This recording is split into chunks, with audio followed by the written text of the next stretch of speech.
Hi friends, പുതിയൊരു informative വീഡിയോയിലോട്ട് സ്വാഗതം. ഇന്ന് എന്നോടൊപ്പം ഉള്ളത് എൻ്റെ ബെസ്റ്റ് ഫ്രണ്ടായ ബബ്ലു ജേക്കബാണ്. ലിവർപൂൾ സിറ്റി ബസ് ഡ്രൈവറായിട്ട് വർക്ക് ചെയ്യുന്നു. അതിൻ്റെ വിശേഷങ്ങളൊക്കെ നമുക്ക് ചോദിച്ച് മനസ്സിലാക്കാം. ബബ്ലു, നമ്മുടെ പ്രേക്ഷകരോട് ഇൻട്രൊഡ്യൂസ് ചെയ്യാം. Hi all. ഞാൻ ബബ്ലു. നാട്ടില് എരുമേലി, കോട്ടയം കാഞ്ഞിരപ്പള്ളി അടുത്തായിട്ട് ഒരു സ്ഥലമാണ്. വന്നിട്ടിപ്പം 2 വർഷം കഴിഞ്ഞു. 3ാമത്തെ വർഷത്തിലേക്ക് പോയിക്കൊണ്ടിരിക്കുന്നു. വന്നത് വൈഫോടെ ഡിപ്പെൻഡൻറ്റ് വിസയാണ്. NHS വർക്ക് ചെയ്യുന്നു വൈഫ്. UK ഒരുപാട് മലയാളികളുടെ ഒരു സ്വപ്നമാണ് ഇവിടെ വന്നിട്ട് നല്ലൊരു ജോലി നേടുക എന്നുള്ളത്. അപ്പോൾ ബബ്ലു ഇവിടെ ബസ് ഡ്രൈവറായിട്ട് വർക്ക് ചെയ്യുന്നു.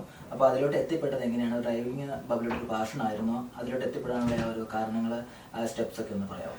നോർമലി പോലെ കാർ ലൈസൻസ് ആണ് ആദ്യമേ എടുത്തത്. നമ്മൾ വന്നിട്ട് ഇവിടെ 8ാമത്തെ മാസം 9ാമത്തെ മാസം തന്നെ കാർ ലൈസൻസ് സ്വന്തമാക്കി. അതും ഒരു ക്ലാസ്സിൽ 10 ക്ലാസ്സിന് പോയിട്ട് കുറച്ച്, കാരണം നാട്ടിലെ ഡ്രൈവിംഗ് രീതിയും നേരത്തെയുള്ള സൗദി അറേബ്യയിലെ ഡ്രൈവിംഗ് രീതിയും ഇവിടുത്തെ രീതിയും എല്ലാം ഭയങ്കര ഡിഫറൻസ് ആണ്. അപ്പം എന്താണ് പ്രൊഫഷണൽ ഡ്രൈവിംഗ്, അത് ഇവിടെ വന്നപ്പോഴാണ് നമുക്കത് മനസ്സിലായത്. നമ്മുടെ ഫ്രണ്ട്സ് തന്നെ ഒത്തിരി സഹായിച്ചു. നല്ലൊരു ഇൻസ്ട്രക്ടറിനെ കണ്ടെത്തി തന്നു. ഏത് പോയിന്റ് വെച്ചാണ് ബസ് ഡ്രൈവിംഗിലോട്ട് എടുക്കണം, അല്ലെങ്കിൽ അതിലോട്ട് മാറണമെന്ന്, പ്രൊഫഷണലി മാറണമെന്ന് തീരുമാനിച്ചത്? ബസ് ഡ്രൈവിംഗ് ലൈസൻസ് ഇപ്പം ആദ്യമേ വന്നപ്പോൾ ഇതിങ്ങനെ ഒരു ചിന്താഗതി പോലും ഇല്ലായിരുന്നു. 5 ദിവസം ജോലിക്ക് പോകണം, പിന്നെ ഇവിടുത്തെ ഫാമിലിയിലെ എങ്ങനെ വർക്കും ഫാമിലി എങ്ങനെ ബാലൻസ് ചെയ്യാൻ പറ്റുമെന്നൊരു പിടിയില്ലായിരുന്നു. പിന്നെ ഇങ്ങനെ കുറെ ജോബ് വേക്കൻസികൾ ഇങ്ങനെ സൈറ്റിൽ കാണാൻ തുടങ്ങി. അതായത് Arriva looking drivers, bus drivers required, അങ്ങനെ സ്ഥിരം കുറെ ഈ ഡ്രൈവിംഗ് ട്രെയിനിങ് ടീമിന്റെ ബസ്സുകൾ ഇങ്ങനെ പോകുന്നതും കാണുന്നുണ്ട്. അപ്പോൾ ഇതിപ്പോൾ ഞാൻ ആദ്യം കുറച്ച് ഇത് വൈറ്റ്സിനോ അല്ലെങ്കിൽ അങ്ങനെയുള്ളവർക്ക് മാത്രമുള്ള ഒരു മേഖലയാണ്. നമുക്ക് കിട്ടത്തില്ല, നമുക്കത് പറ്റില്ല. കാരണം ഇത് ഇത്ര വളഞ്ഞു വരണ്ട, ഇത്ര നീളം കൂടിയ വണ്ടി, പൊക്കം കൂടിയ വണ്ടി, ഇതെങ്ങനെ വളയും, അങ്ങനെ ഈ ചെറിയ വഴികൾ, ഇവിടെ എല്ലാ വണ്ടികളും റോഡിലൊക്കെ നമ്മൾ ഈ ഡബിൾ ലൈൻ ഇല്ലാത്തടത്തൊക്കെ എല്ലാം വണ്ടി പാർക്ക് ചെയ്തേക്കില്ല. ഇടയ്ക്കൂടെ എങ്ങനെ പോകും? ഇപ്പം നാട്ടിലെ പോക്കൊക്കെ ഇപ്പം നമ്മൾ എറണാകുളത്തൊക്കെ കണ്ടു കഴിഞ്ഞാൽ ഈ മറ്റേ റെഡ് ബസ് ഒക്കെ ഉണ്ടല്ലോ, അത് പറക്കുന്നുണ്ടല്ലോ. അപ്പം ഇവിടെ അങ്ങനെയുള്ള ഓടിയൊരു സിസ്റ്റം ഒന്നും ഇല്ലല്ലോ. അപ്പം ഇത് നമുക്കൊന്നും പറ്റില്ല. പിന്നെ അപ്പോഴും പറയുന്നുണ്ട്, ബസ് ഡ്രൈവർ മലയാളി ചേട്ടന്മാർ ഒത്തിരി പേരുണ്ട്, ഒത്തിരി സീനിയേഴ്സ് ചേട്ടന്മാരുണ്ട്. അപ്പം നമുക്ക് നമ്മുടെ ഈ ലോക്കാലിറ്റി തന്നെ ഒത്തിരി ചേട്ടന്മാരുണ്ട്, സീനിയേഴ്സ് ചേട്ടന്മാരുണ്ട്. നമ്മൾ പിന്നെ ഈ കമ്പനിയിലോട്ട് കയറണമെങ്കിൽ ഈ കമ്പനി നമ്മളെ ഫുള്ള് ഈ ഫണ്ട് കാര്യങ്ങളൊക്കെ ഇവർ തന്നെ ട്രെയിനിങ് തരുവാണോ? അതെങ്ങനെയാണ് അതിന്റെ സ്റ്റെപ്സ്? ഇതിപ്പം ആദ്യമേ നമ്മൾ ഇന്റർവ്യൂ ഓൺലൈനിൽ അപ്ലൈ ചെയ്യണം. അപ്പോൾ ഇന്റർവ്യൂ അപ്ലൈ ചെയ്ത് ഞാനിപ്പം പറയുകയാണെങ്കിൽ ഒത്തിരി ഇതൊന്നും വെച്ചിട്ടില്ല, ഇവിടുത്തെ വർക്ക് ചെയ്ത് എന്തൊക്കെയാണെന്നൊന്നും വെച്ചിട്ടില്ലായിരുന്നു. ജസ്റ്റ് ചെയ്ത ചെറിയ ജോലികൾ, അതായത് ഞാൻ ഒരു പിസ്സ ഡെലിവറിക്ക് പോയെങ്കിൽ അത് ഡ്രൈവിംഗ് എക്സ്പീരിയൻസ് ആയിട്ട് ഞാനത് ഇന്റർവ്യൂ ഇപ്പൊ ഇവിടെ എല്ലാവരും റെസ്യൂമേ സെലക്ട് ചെയ്യുന്ന നമ്മുടെ ആ പർട്ടിക്കുലർ മേഖല നോക്കിയാണ് റെസ്യൂമേ സെലക്ട് ചെയ്യുന്നത്. വലിയ ബ്രീഫ് ആയിട്ടുള്ള CV ഒന്നുമില്ല, ഒറ്റ പേജിന്റെ ഒറ്റ CV ആണ്.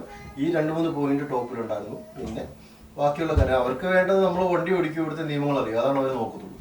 ഇവിടെ വന്നിട്ട് ഇത്ര നാളെ വിസ ഉണ്ടെങ്കിൽ മാത്രമേ അപ്ലൈ വിസ ഓഫ് കോഴ്സ് അവർ വിസ ഒന്നും കൊടുക്കാറില്ല. വിസ അങ്ങനെ ഇഷ്യൂ ചെയ്യുന്ന കമ്പനിയല്ല, ഒരു ഡിപ്പെൻഡന്റ്. അവർക്ക് തന്നെ BRPയുടെ വാലിഡിറ്റി ആണ് നോക്കുന്നത്. BRP എക്സ്പയർ ആകുമ്പോൾ ഓട്ടോമാറ്റിക്കലി നമുക്ക് ഇൻഫർമേഷൻ വരും, നമ്മൾ അപ്ഡേറ്റ് കാണിക്കണം. ഇന്റർവ്യൂ സിസ്റ്റം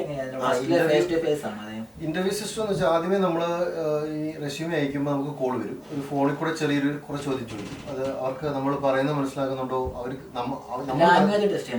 ജസ്റ്റ് ഒരു ചെറിയൊരു ചോദ്യം ചോദിക്കും അവർ. അത് കഴിഞ്ഞിട്ട് അവർ നമ്മളെ ഷെഡ്യൂൾ ചെയ്യും. അതായത് നമ്മൾ ഈ ദിവസം നമ്മൾ അപ്പം ഈ ഒത്തിരി ഡിപ്പോസ് ഉണ്ട് നമ്മുടെ നിയർ ലൊക്കാലിറ്റി. അപ്പോൾ അവിടെ ചെല്ലാൻ പറയും, ഷെഡ്യൂൾ ചെയ്തിട്ട് നമുക്ക് സ്ക്രീനിങ്ങിനെ കുറിച്ച് ചെല്ലാൻ പറയും. ചെല്ലുമ്പോഴേ നമ്മുടെ ഡ്രഗും ആൽക്കഹോളും ടെസ്റ്റ് ആയിരിക്കും ആദ്യം ചെയ്യുന്നത്. അത് ഒരു പ്രത്യേക ഫസ്റ്റ് കയറുമ്പോഴേ അതാണ് ആദ്യം ചെയ്യുന്നത്. അത് കഴിയുമ്പോൾ നമ്മളെ ഒരു ചെറിയൊരു റിട്ടേൺ ടെസ്റ്റ് ഉണ്ടാവും. അത് വളരെ സിമ്പിളാണ്, ആർക്കും എഴുതാൻ പറ്റും. ബസ് സ്റ്റോപ്പിൽ ഈ ബസ് ഇവിടുന്ന് എടുത്ത് ഞാൻ അടുത്ത ബസ് സ്റ്റോപ്പിൽ എത്തുമ്പോൾ എത്ര നേരം എടുക്കും, അത് എല്ലാം തന്നിട്ട് ചെറിയൊരു നമ്മുടെ കുറച്ച് കാര്യങ്ങൾ നമുക്ക് മനസ്സിലാവും. നമ്മൾ എന്തെങ്കിലും കോംപ്ലിക്കേഷൻ സിറ്റുവേഷൻ നമ്മൾ ഹാൻഡിൽ ചെയ്യും ഇതിനുള്ള ചോദ്യങ്ങളും കാര്യങ്ങളൊക്കെ ആയിരിക്കും. അത് കഴിഞ്ഞ് നമ്മളെ ഒരു റോഡ് ടെസ്റ്റിനുണ്ടോ, നമ്മുടെ 45 മിനിറ്റ്. അതായത് നമ്മുടെ ഡ്രൈവിംഗ് സ്കൂളിലെ പോലല്ല, അവരെ ആയിരിക്കുന്ന ആളെന്ന് വെച്ച് കഴിഞ്ഞാൽ അവിടുത്തെ ഒരു ഇൻസ്ട്രക്ടർ ആയിരിക്കും. അയാളൊന്നും പറയാനൊന്നുമില്ല, നമ്മുടെ രീതികളും കാര്യങ്ങളൊക്കെ നോക്കുകയുള്ളൂ. നമ്മൾ ഇവിടുത്തെ ലോ ഫോളോ ചെയ്യുന്നത്. അപ്പൊ ആദ്യമായിട്ട് ആ ഇന്റർവ്യൂ കഴിഞ്ഞ ഉടനെ തന്നെ ബസ് ഓടിപ്പിക്കണം നമ്മളെ കൊണ്ട്? ബസ്സല്ല, ഇതൊരു വാനായിരിക്കും. അത് ഓടിപ്പിക്കുമ്പോഴേക്കും ഇവർക്ക് ഓക്കെ ആണെങ്കിൽ, അവരൊക്കെ ആണെങ്കിൽ അടുത്ത സ്റ്റെപ്പിലോട്ട് നമ്മളെ വിടുകയുള്ളൂ. അപ്പൊ ഞാനൊരു വലിയ മിസ്റ്റേക്ക് ചെയ്ത് എന്നെ കിട്ടത്തില്ലെന്ന് ഞാൻ ഉറപ്പിച്ചാണ് അവരത് പോസിറ്റീവായിട്ട് എന്നോട് പറഞ്ഞത്. അതിപ്പോൾ എനിക്കൊരു ഷോക്കായിരുന്നു. കാരണം ഒരു സിഗ്നൽ വന്നു, ഞാൻ ചവിട്ടിയില്ല ബ്രേക്ക്, അതായത് പെഡസ്ട്രിയൽ ക്രോസിംഗ് ആയിരുന്നു, ഞാൻ ബ്രേക്ക് ചവിട്ടിയില്ല. യെല്ലോ കത്തി, റെഡ് ആവുന്നതിന് മുമ്പേ ഞാൻ ക്രോസ് ചെയ്തു. അപ്പോൾ അയാൾ എന്നോട് നിർത്തി കഴിഞ്ഞിട്ട് എന്നോട് പറഞ്ഞത് അത് ഭയങ്കര നല്ലതായിരുന്നു. കാരണം ബസ് വെച്ച് നീ ഇങ്ങനെ ചവിട്ടി കഴിഞ്ഞാൽ പാസഞ്ചർ വീഴും, ഭയങ്കര ഫൈനാവും. അപ്പോൾ അതൊരു പോസിറ്റീവായിട്ട് എന്നോട് പറഞ്ഞു. അങ്ങനെ ഒരു മിസ്റ്റേക്ക് എനിക്കൊരു പോസിറ്റീവ് ആയൊരു ഇൻസിഡന്റ് ഉണ്ടായി. അങ്ങനെ പിന്നെ ഒരു മാനേജറിന്റെ ഒരു സംസാരം ഉണ്ടാവും, മാനേജറുമായിട്ട് ടീം വർക്കിനെ പറ്റി ചോദിക്കും, എന്തിനാണ് ഈ പ്രൊഫഷൻ എടുത്തത്. അത് ഈ പാസഞ്ചറുമായിട്ട് സംസാരിക്കണമല്ലോ, ഓഫ് കോഴ്സ് എല്ലാവരും വെള്ളക്കാരാണല്ലോ, അപ്പൊ അവരെ കുറച്ച് നോക്കണം. പൂവറായിട്ടുള്ളവരെ അവര് സെലക്ട് ചെയ്യുമോ ഇല്ലെന്ന് എനിക്ക് അറിയില്ല. ഇനി അവർക്ക് കാരണം ഈ ബസ് ഡ്രൈവിംഗ് ജോബ് എന്ന് വെച്ച് കഴിഞ്ഞാൽ ഒത്തിരി ആൾക്കാർ വന്നു പോകും. ഇങ്ങനെയാണ് നമ്മളെപ്പോലുള്ള മറ്റേ ഇവിടെ ഉള്ളവരെ പറ്റി എന്ന് വെച്ചാൽ അവർ കുറച്ചാൾ നിൽക്കും, കുറച്ചാൾ കഴിഞ്ഞ് പോകും. അത് ചിലവര് ഇപ്പം ഞാൻ വർക്ക് ചെയ്യുന്നിടത്ത് 50 വർഷമായിട്ട് ഇരിക്കുന്ന ഒരാളുണ്ട്. കഴിഞ്ഞ വട്ടം അയാളുടെ ബർത്ത്ഡേ അവിടെ ആഘോഷിച്ചായിരുന്നു. 50 വർഷമായിട്ട് ഡ്രൈവറായിട്ട് ആഘോഷിച്ചായിരുന്നു. പ്രാക്ടിക്കൽ കഴിഞ്ഞിട്ട് നമുക്ക് അവർ നമ്മുടെ പ്രൊഫഷണൽ ലൈസൻസ് വാങ്ങിച്ചിട്ട് പ്രൊഫഷണൽ ലൈസൻസിന് വേണ്ടി അവർ ചെയ്യും. ബസ്സിന്റെ ഹെവിയുടെ എല്ലാ പ്രൊഫഷണൽ ലൈസൻസും അതാണ് അടുത്ത. അപ്പൊ അത് 2 ആഴ്ച എടുക്കും പോയിട്ട് വരുന്ന നമ്മുടെ അതൊന്നും നമുക്ക് ഇനി അത് ഈ പ്രൊഫഷണൽ ലൈസൻസ് വന്നു കഴിഞ്ഞിട്ട് നമുക്ക് ടെസ്റ്റ്, അതായത് നമ്മുടെ ട്രെയിനിങ്ങിനും ടെസ്റ്റിനും ഇനിയാണ് ടെസ്റ്റ് ഉള്ളത്. കുറച്ച് ടെസ്റ്റുകളുണ്ട്. നമുക്ക് സ്പീക്കിലാണ് ഇവിടെ ട്രെയിനിങ് സെന്റേഴ്സ്. അത് വലിയൊരു ഡിപ്പാണ്. വണ്ടികളും ഇൻസ്ട്രക്ടേഴ്സും സ്വന്തമായിട്ട് DVLA ആൾക്കാരൊക്കെ ഉള്ള ഓഫീസൊക്കെ ഉള്ളൊരു ഡിപ്പോയാണത്. അപ്പോൾ അവിടെ ചെല്ലാൻ പറയും. നമ്മുടെ ഡേ ഫസ്റ്റ് നമ്മൾ ചെല്ലുന്ന 9 മണി തൊട്ട് ട്രെയിനിങ് സ്റ്റാർട്ട് ചെയ്യും. നമുക്ക് അതെല്ലാം നമ്മൾ അറൈവൽ സെലക്ട് ആയി ഫസ്റ്റ് ഡേ സ്പീക്കർ റിപ്പോർട്ട് ചെയ്യുന്ന തൊട്ട് നമ്മുടെ ശമ്പളം കയറും. നമ്മുടെ വേജസ് സ്റ്റാർട്ട്, സാലറി സ്റ്റാർട്ട്.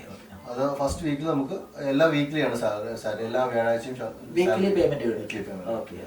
അതാണ് വീക്ക്ലി പേയ്മെന്റ് നമുക്ക് കയ്യിൽ കിട്ടും, ബാങ്കിൽ വരും. അപ്പം സ്പീക്കിലാണ് ട്രെയിനിങ്. അപ്പം ഫസ്റ്റ് ഡേ നമ്മൾ ഒരു ക്ലാസ് ഉണ്ടാവും. ഫസ്റ്റ് ഡേ കഴിഞ്ഞിട്ട് ക്ലാസ് കഴിഞ്ഞിട്ട് നമ്മൾ ഒരു അലോക്കേറ്റ് ചെയ്യും. ഏതൊക്കെയാണ് 3 പേരെ വെച്ചിട്ടാണ് ഇൻസ്ട്രക്ടറേസിന് വിടുന്നത്. ഫസ്റ്റ് ഡേ തന്നെ നമുക്ക് വണ്ടി തരും, ബസ് ഓടിപ്പിക്കും. അവിടെ നമ്മുടെ സ്പീക്കിൽ എയർപോർട്ട് റോഡ് ഉണ്ട്, അവിടെ വലിയ വണ്ടി വരില്ല, അവിടെ നമ്മളെ പിടിക്കും. ഫസ്റ്റ് ഓടിക്കുമ്പോൾ നമ്മൾ മുഴുവനും കൈലപ്പുറത്തൂടെ ആയിരിക്കും പോകുന്നത്. കാരണം ഈ ബൈക്ക് ഫ്രണ്ട് പോകുന്ന എല്ലാവർക്കുള്ളൂ ബൈക്ക് പോകും.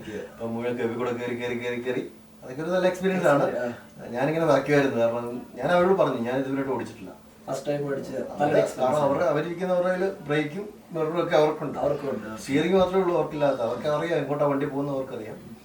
അപ്പൊ അങ്ങനെ പോകുന്നു. അങ്ങനെ ഒരു 4 വീക്സ് ട്രെയിനിങ് ഉണ്ടാവും. ഈ ട്രെയിനിങ് സ്റ്റാർട്ട് ചെയ്യുമ്പോൾ തന്നെ നമുക്ക് തിയറി എക്സാംസ് ഉണ്ടാവും. ഒരു ഫസ്റ്റ് നമ്മുടെ വണ്ടിയുടെ കാറിന്റെ പോലെ തന്നെ തിയറി ഹസാർഡ്. കാറിന്റെ പോലെ ഇതൊരു 150 ക്വസ്റ്റ്യൻസ് ഉണ്ടാവും. നമുക്ക് അവിടെ തന്നെ റൂമും കാര്യങ്ങളൊക്കെ നമ്മുടെ ഇവിടെ ചെയ്തതുപോലെ തന്നെ കാറിന് എടുക്കുന്നതന്നെ. ഹസാർഡും തിയറിയും ഫസ്റ്റ് ആയിരിക്കും. അത് കഴിഞ്ഞ് CPC എന്ന് പറഞ്ഞിട്ടൊരു കേസ് സ്റ്റഡി, നമുക്കൊരു കണ്ടന്റ് കേസ് തരും. അതിനകത്ത് നമ്മൾ ക്വസ്റ്റ്യൻസ് പറക്കിയിട്ട് എടുത്തിട്ട് എഴുതാം. അതും ആ 2 കഴിഞ്ഞ തിയറി കമ്പ്യൂട്ടർ ലെവൽ ടെസ്റ്റ് കഴിക്കും. അപ്പോൾ തന്നെ ക്ലാസ് റൂമും ഉണ്ടാവും, ഡ്രൈവിംഗ് ഇൻസ്ട്രക്ടേഴ്സ് ഉണ്ടാവും. DVLA അവിടെ തന്നെ ലൈസൻസ് ഇഷ്യൂ ചെയ്യണം. എല്ലാം അവിടെ തന്നെയാണ്. അത് ഉദ്ദേശിച്ച് ഗവൺമെന്റ് കൊടുത്തേക്കുന്നതാണ്.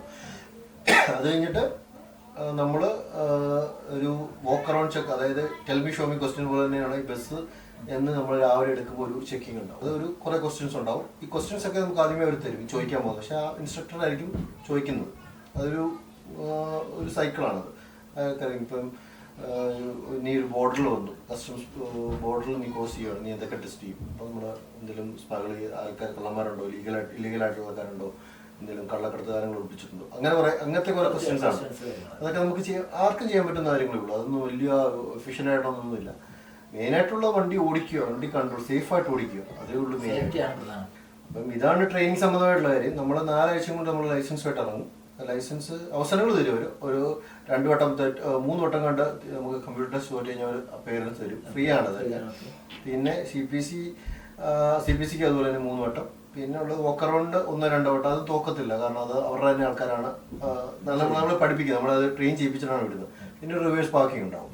ഈ ബസ് റിവേഴ്സ് എടുത്തിട്ടുണ്ടാവും. പിന്നെ ഒരു 45 മിനിറ്റ്സ് മെയിൻ റോഡ് ടെസ്റ്റ്. കുഞ്ഞു വഴികളിൽ കൂടെ കൊണ്ടുപോകത്തുള്ളൂ. അതൊരു ചെറിയ കാർ പോകാനുള്ള വഴി കൂടെ തന്നെ ബസ് ഇരിക്കൊണ്ടു പോകും. അവർക്കറിയാം റോഡുകൾ എങ്ങനത്തെയാണ്. ഈ പ്രാക്ടിക്കൽ ഡ്രൈവിംഗ് ലൈസൻസ് എടുത്തു കഴിഞ്ഞിട്ട് നെക്സ്റ്റ് സ്റ്റെപ്പ് നമ്മളെ ഞാനിപ്പം ഓൾഡ് സ്മാനിലാന്ന് പറഞ്ഞു, ഗ്രീൻ ലൈനാന്ന് പറഞ്ഞു, നമ്മളെ അങ്ങോട്ട് അലോക്കേറ്റ് ചെയ്യും. ഇനി നമ്മുടെ മെയിൻ പരിപാടിയാണ് റൂട്ട് ലൈൻ. ഇവിടെ ഒരു ഇപ്പോൾ ഓൾഡ് സ്മാനിലെ ഈ ഞാൻ വർക്ക് ചെയ്യുന്ന മെയിൻ സിറ്റി, എല്ലാ സിറ്റിയും കവർ ചെയ്യണം. ലിവർപൂൾ 1 കവർ ചെയ്യണം, ക്യൂൻ സ്ക്വയർ കവർ ചെയ്യണം. ഇതായാലും ക്യൂൻ സ്ക്വയർ എന്ന് വെച്ച് കഴിഞ്ഞാൽ നമ്മുടെ ഒരു മെയിൻ സ്റ്റേഷൻ. അവിടെ വന്നിട്ടാണ് ആൾക്കാർ എടുത്ത് പോവുക, എന്നിട്ട് അങ്ങോട്ടും ഇങ്ങോട്ടൊക്കെ പോവാണ്. അപ്പം ഈ റൂട്ട് ലേണിംഗ് ആണ് വലിയൊരു ചലഞ്ച്. അതായത് നമ്മൾ വന്നിട്ട് 2 വർഷമാണെങ്കിൽ നമുക്ക് പല സ്ഥലങ്ങളും നമ്മൾ നാവിഗേറ്റ് ആയിട്ട് അടിയും പോകുന്നത്. പക്ഷെ ഇതിന് ബസ്സിന് നാവിഗേറ്റ് ഇല്ലല്ലോ. നമുക്ക് ഒരു പേപ്പർ എടുത്ത് തരും. അങ്ങനെ എല്ലാ റൂട്ടിന്റെ പേപ്പർ ആദ്യമേ തരും. ഇവിടെ ഒരു ട്രെയിനർ ഉണ്ടാവും, റൂട്ട് ലൈൻ ഒരു നല്ലൊരു ട്രെയിനർ ഉണ്ടാവും അവിടെ. അയാളാണ് ബാക്കി എല്ലാ കാര്യം, ബസ് എങ്ങനെ സ്റ്റാർട്ട് ചെയ്യാം.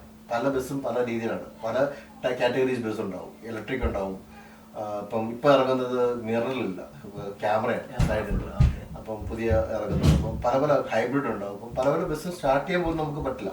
ലൈസൻസ് ഉണ്ടെങ്കിലും ഇനിയാണ് നമുക്ക് ലൈസൻസ് ഒരു ഭയങ്കര സിമ്പിൾ ആയിട്ടുള്ള കാര്യമാണ്. പക്ഷേ ഈ റൂട്ട് ലേണിംഗ് ആണ് ചാലഞ്ച്. കാരണം നമ്മള് ഈ GPS ഉണ്ടാവില്ല, ഫോൺ പോലും നമുക്ക് ഉപയോഗിക്കാൻ പറ്റില്ല, പാസഞ്ചേഴ്സ് ഉണ്ടാവും. അപ്പം അങ്ങനെ കുറെ മിസ്റ്റേക്കിൽ നിന്നാണ് പിന്നെ ബാക്കിയുള്ള കാര്യങ്ങൾ നമ്മൾ പഠിക്കുന്നത്. പഠിച്ചു കഴിഞ്ഞാൽ ആ റൂട്ടിൽ കൂടെ നമ്മളൊന്ന് പോവുക, അല്ലെങ്കിൽ ഒരു ബസ്സിൽ കയറി ഇങ്ങനെ ഇരിക്കുക ഫ്രീ ആകുന്ന സമയത്ത്. അങ്ങനെ പോയി അങ്ങ് പഠിക്കുക. D ലൈസൻസ് ആണ് കിട്ടുന്നത്, D1 ലൈസൻസ്. അപ്പോൾ അത് ടൂറിസ്റ്റ് ബസ് വരെ നമുക്ക് ഡ്രൈവ് ചെയ്യാം. UK എല്ലാ bus category carrier vehicle carriers 16 സീറ്റ്സിന്റെയും വലിയ സീറ്റ് എല്ലാം നമുക്ക് ഡ്രൈവ് ചെയ്യാം. ഈവൻ ടൂറിസ്റ്റ് ബസ്സോ നാഷണൽ എക്സ്പ്രസ് എന്ത് വേണമെങ്കിൽ ഡ്രൈവ് ചെയ്യാം. എല്ലാ റൂട്ടും മാറി നമ്മൾ ചെയ്യേണ്ടത്. ഞാൻ അത് കയറുന്ന സമയത്ത് സ്പെയർ എന്ന് പറഞ്ഞിട്ടാണ് കയറുന്നത്. അപ്പം അത് കഴിഞ്ഞിട്ട് സ്പെയർ എല്ലാം നമ്മൾ ചെയ്യേണ്ടി വരും. റൂട്ട് ലേണിംഗ് ആണ് ഞാനൊരു പഠിച്ച് ഫേസ് ചെയ്തതിൽ ഏറ്റവും വലിയൊരു പ്രശ്നം. നമ്മൾ ചെയ്യുന്ന ഡ്യൂട്ടിയുടെ ടൈമിംഗ് എത്ര അവേഴ്സ് നമ്മളൊരു വീക്കിൽ കവർ അപ്പ് ചെയ്യണം? 37.5 ആണ് വീക്കിലി ഈ അറേവ ഇവിടെ ഞങ്ങൾ ചെയ്യുന്നത്. പെർ ഡേ 8 hours ആണ്. അതേ ഡ്രൈവ് ചെയ്യാൻ പറ്റുള്ളൂ. 8 hours നമ്മൾ കണ്ടിന്യൂസ് ഒന്നും ഡ്രൈവ് ചെയ്യാറില്ല. ഈ ഫാമിലിയുടെ കാര്യങ്ങളൊക്കെ പറയുകയാണെങ്കിൽ ടൈമിംഗ് ഒക്കെ എങ്ങനെയാണ്? 3 കുഞ്ഞുങ്ങളുണ്ട്. ഒരാള് ഇയർ 2, ഒരാള് റിസപ്ഷൻ. കുഞ്ഞു 1 വയസ്സ് കഴിഞ്ഞു. 3 പെൺപിള്ളേരാണ്. എല്ലാ ഡെപ്പോയിലും സ്വാപ്പിംഗ് ടീം ഉണ്ടാവും. സ്വാപ്പ് ചെയ്യാൻ പറ്റും. അതായത് നമുക്ക് ഡ്യൂട്ടി അങ്ങോട്ടും ഇങ്ങോട്ടും മാറ്റാം. നമുക്ക് എടുക്കാൻ പറ്റാത്ത അവസരത്തിൽ അവരുടെ സ്വാപ്പ് അറേവ മാനേജ്മെന്റ് പറയില്ല നീ തന്നെ ആ ബസ് ഓടിക്കണം എന്ന് പറയില്ല. ആ ബസ് ആരെയും ഓടിച്ചാൽ മതി, നിന്റെ ഡ്യൂട്ടി നീ ആരെയും ചെയ്യിപ്പിച്ചാൽ മതി. നമ്മുടെ ഇവിടെ തന്നെ ഇപ്പൊ ഞങ്ങൾക്ക് ഫ്ലെക്സിബിൾ ആണ് അത് പാർട്ട് ടൈം ഓപ്ഷൻ ഉണ്ട്. പക്ഷെ പാർട്ട് ടൈമിന് ലോങ് ക്യൂ ആണ്. കുറച്ച് കഴിയുമ്പോൾ അത് 3 ദിവസം. പക്ഷെ വേജസ് കുറവായിരിക്കും.